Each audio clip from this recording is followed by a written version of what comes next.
줄기와 잎 그림에 대해서 이야기해 보겠습니다.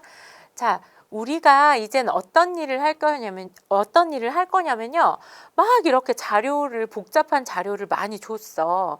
그걸 정리를 한 다음에, 이 자료가 무슨 뜻인지 읽고 이해하는 것까지 그런 일을 할 거거든요.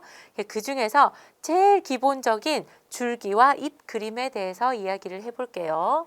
자, 먼저 우리는 별량이 뭐라는지를 정확하게 알고 있어야 되는데요. 지금부터 나오는 이 용어들을 꼭 기억을 해야 나중에 고생하지 않아요.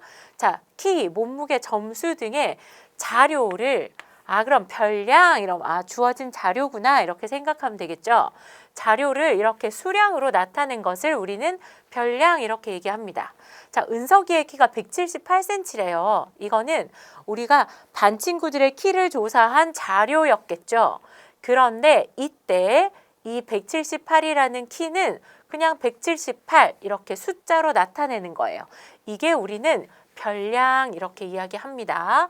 소진이의 키가 163cm야. 그거는 우리가 모은 자료죠. 친구들의 키를 모은 자료가 되지만 그걸 쓸 때는 이렇게 복잡하게 쓰지 않고 간단하게 숫자만 163 이렇게 써주고 이것을 우리가 뭐라고 얘기하냐면 별량 이렇게 이야기를 해줍니다.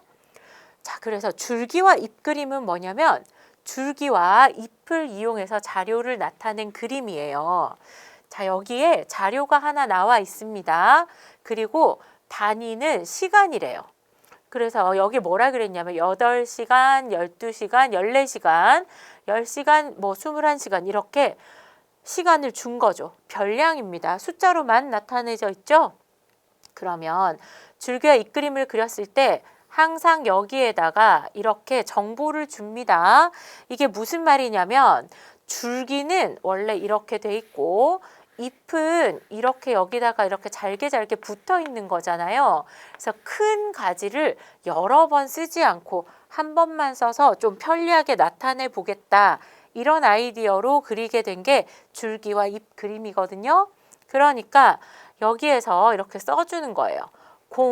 그리고 아마 여기가 줄기를 이렇게 구분을 했겠죠? 그리고 8 이렇게 있으면 여기가 줄기고 여기가 잎인데 이게 무슨 뜻이냐면 8시간이라는 얘기야 이런 뜻인 거예요. 그러면 여러분 여기가 8시간이야? 그러면 이렇게 읽었을 때는 10시간이구나. 이렇게 이해를 할 수가 있어야 되겠죠. 여기에 설명을 해줍니다. 자료를 어떻게 쓰는 건지. 자, 그 다음에 그러면 우리가 이거를 이렇게 생각해 볼게요. 3일 동안 공부한 시간. 반 친구들한테 조사를 했더니 어떤 친구는 8시간 했고 어떤 친구 12시간 이렇게 막 공부한 시간들이 나왔어요. 그래서 이걸 정리를 한번 해보기로 했어요.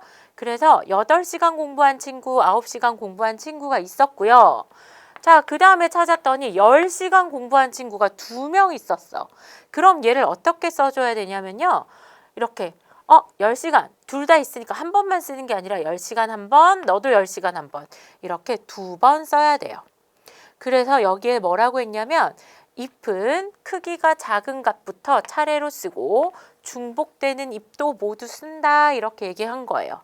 자, 그래서 얘가 10의 자리를 줄기에다가 쓰고 그러면 10 쓰고 10 쓰고 해야 되는데 이거 2번 쓰기 싫으니까 한 번만 쓰고 여기에다가 1의 자리만 붙여서 너네가 10시간, 10시간, 12시간, 14시간, 17시간 이렇게 읽어라 이렇게 얘기한 거죠.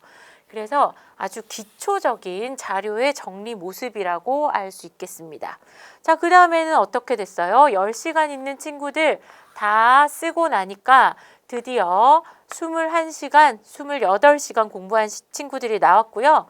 그 다음에 최종적으로 31시간 공부한 친구까지 나왔기 때문에 우리가 이렇게 써주면 되고 그 다음에 여기 잎 사이사이에 야무지게 이렇게 콤마를 막 찍어가지고 표시한 친구들이 있는데 찍으면 안 된다는 것까지 선생님이 얘기를 해드릴게요. 그래서 우리가 줄기와 잎 그림을 만날 수 있어요. 자, 별량을 줄기와 잎으로 구분합니다.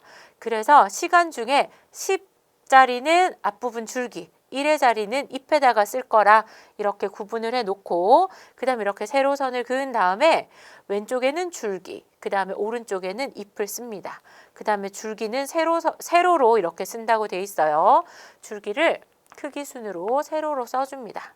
그래서 세로선의 오른쪽에 각 문제에 해당하는 잎들을 쓰고 그 다음에 아까 얘기했듯이 크기가 작은 값부터 10부터 12, 14, 17 순서대로 쓰고 중복이 되면 10개가 중복돼도 똑같이 10, 10, 10, 10, 10 이렇게 써줘야 된다는 거 잊으면 안 되겠어요.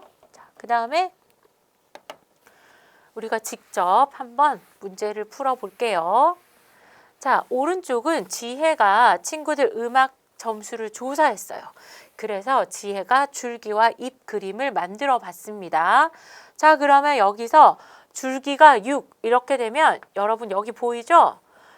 줄기가 6이고 이파리가 2일 때 이게 무슨 뜻이냐면 62점이다 이런 뜻이 된다는 걸 여기 설명해 주고 있어요. 자, 그럼 60점대를 찾아봅시다. 줄기가 6이니까 60점대 친구들을 여기 쓰면 된다는 얘기겠죠. 6, 그 다음에 여기도 있고 또 보니까 여기까지. 자, 다 찾았어요. 60점대 친구를 찾았습니다. 그럼 순서대로 써야 되니까 62, 그 다음에 64, 66이니까 여기 기억은 4가 되겠네요. 자, 그래서 기억, 니은, 디귿에 알맞은 수, 기억은 4. 니은과 디귿도 우리 얼른 찾아봅시다. 자, 그래서 70점대는 해결이 됐고요. 그 다음에 80점대를 찾아오래요. 82점, 88점, 86점 이렇게 찾았습니다. 그럼 순서대로 써야 되니까 여기에 들어갈 숫자는 2가 되겠네요. 니은은 2. 자, 그 다음 90점대 친구는 찾아보니까 90점, 91점, 93점, 98점. 음악 점수가 되게 높다, 그죠? 90점, 91점, 그 다음에 93점. 그래서 디귿은 3 이렇게 써줄 수가 있겠어요. 그 다음 여기에 보니까 여러분 잎이 가장 많은 줄기. 어느 줄기에 잎이 제일 많이 달렸어요? 9줄기죠. 그래서 이럴 때는 잎이 가장 많은 줄기는 9 이렇게 써주시면 되겠어요. 자, 그 다음에 음악 점수가 5번째로 높은 학생의 점수. 그러면 5등 했잖아. 그러면 자, 여기서부터 봅시다. 1등, 2등, 3등, 4등, 5등 이렇게 거꾸로 내려와야 되죠. 그래서 5번째로 높은 학생의 점수는 우리가 88점이라는 걸 알 수가 있고 여러분 이렇게 이게 별량이라고 하는 거 있지 않았죠? 별량이 이렇게 자료가 막 섞여져 있을 때 우리가 언뜻 보면 이렇게 찾기가 힘들지만 이렇게 줄기와 잎처럼 표로 정리를 해놓으면 어느 친구가 제일 높은 점수를 받았는지 그리고 아까처럼 친구들의 점수가 대체로 어느 정도인지를 한눈에 볼 수 있기 때문에 우리가 자료를 이렇게 정리를 해서 이해를 하고 서로 비교를 한다는 거 기억해 주시면 되겠습니다.